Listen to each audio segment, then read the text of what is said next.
I was wrong. You do need a rig, but a minimalistic one.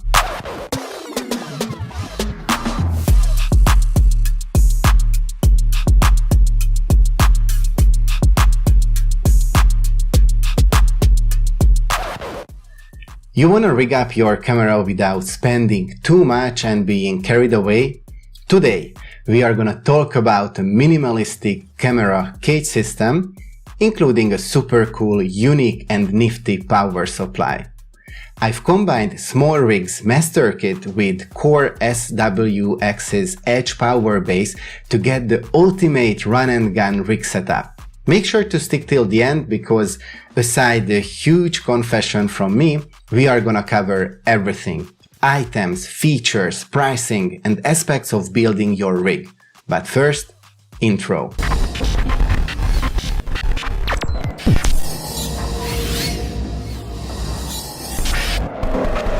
Disclaimer: SmallRig and Core SWX did send me these items, but they have no saying in how I review them, so the tips and opinion I'm gonna share is my own and honest thoughts.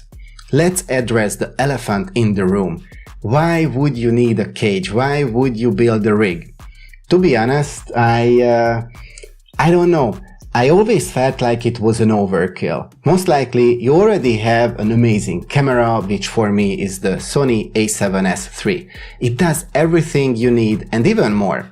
As for a videographer, the smoothness of movements and the creamy results all depends on your skills. So yeah, I was like, I'm not gonna waste my money on useless accessories just because they make my gear more fancy or look good. But then, as time went by, I found myself in situations where I was wondering about what's missing, what could make my creative workflow better. And this brings me to my great confession. I was wrong. In those situations I felt limited, and that's exactly when I say you should buy something. You should never buy something just because it is dope or fancy in the vlogosphere or to show off with your creator friends or at a shoot, but only when you feel like your gear park is limiting your creative workflow in some way. So that's what I felt. I found myself looking for an external monitor. I found myself wishing the camera was actually heavier so my movements would be smoother. I found myself not wanting to use a gimbal in certain scenarios to get the freedom of handheld, but wished I had a better grip and handle on my camera. I found myself shooting angles where I wished I could go underslung, but still, not a gimbal situation.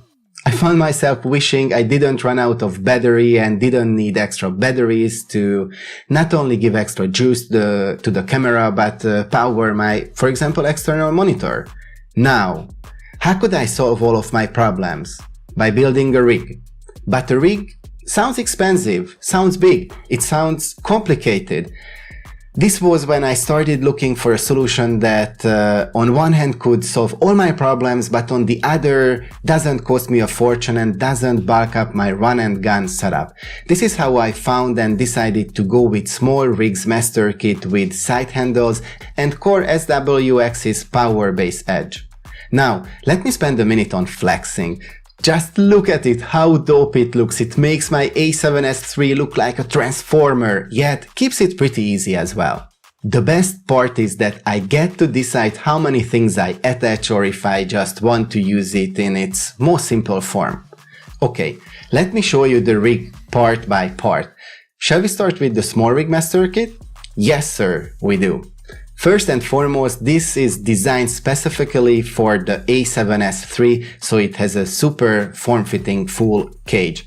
The packaging is pretty cool and not so many plastics are used, mainly paper.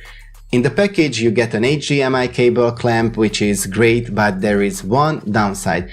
When the cable is not attached, it cannot be fixed, and that's just a pain in the ass. Here I have to mention how cool it is to use an external monitor. I will have a separate video about field monitors, so make sure to subscribe and press the notification bell as well, so you won't miss that video. You get a NATO rail and the quick release top handle is included as well, so it has all the holes and all the connections you would need. 1/4 inch, 3/8 inch screw holes, cold shoe mount, airy mount. It feels great to hold, keeps everything in balance. While we are at it, I really love the design and the color of it.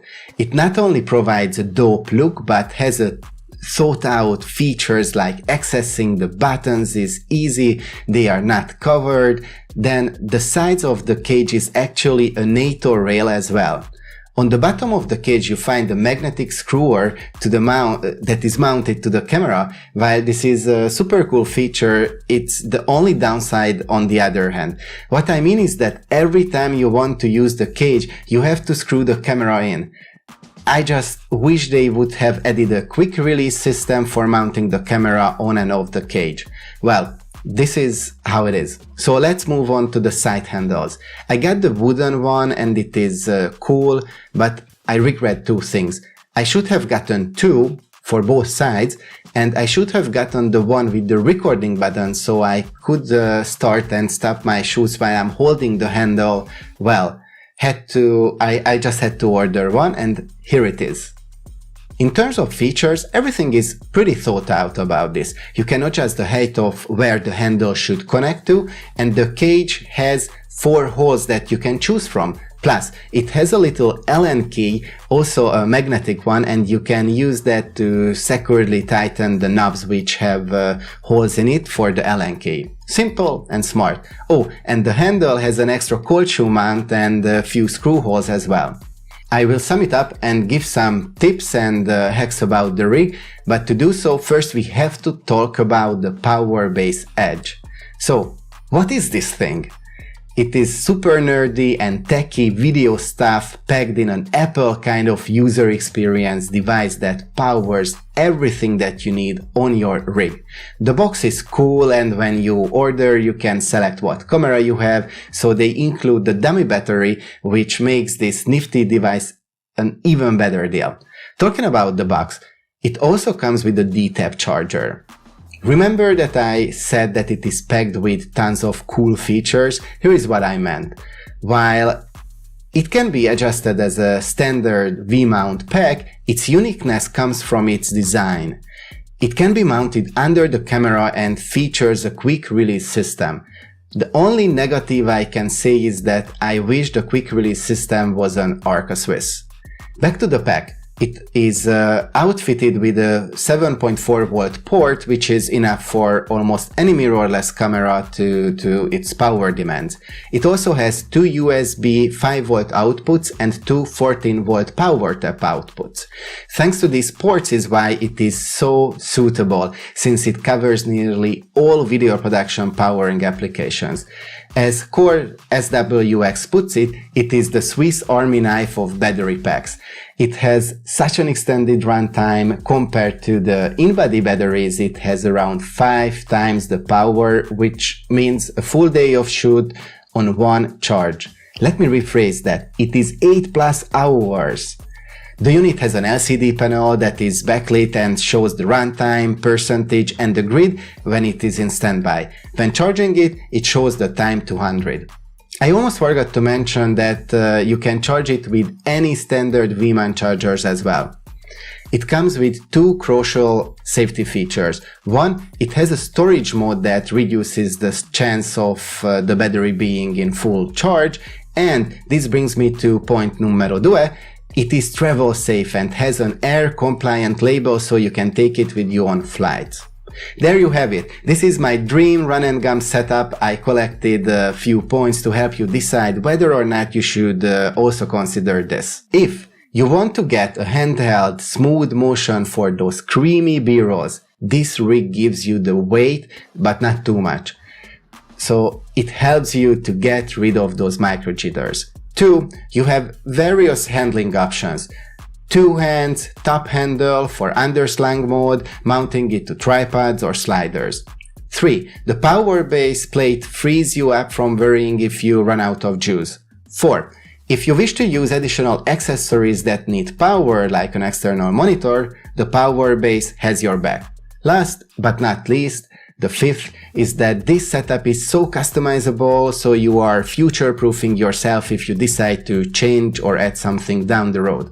Let me know in the comments of your thoughts, or just share what rig do you use.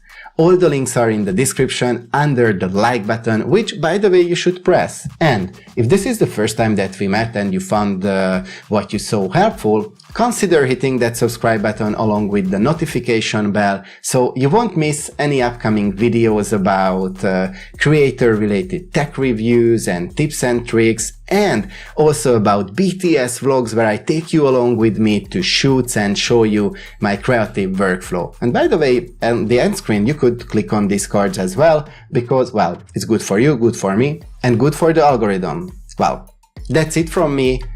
Happy creating. Catch you in the next one. Bye.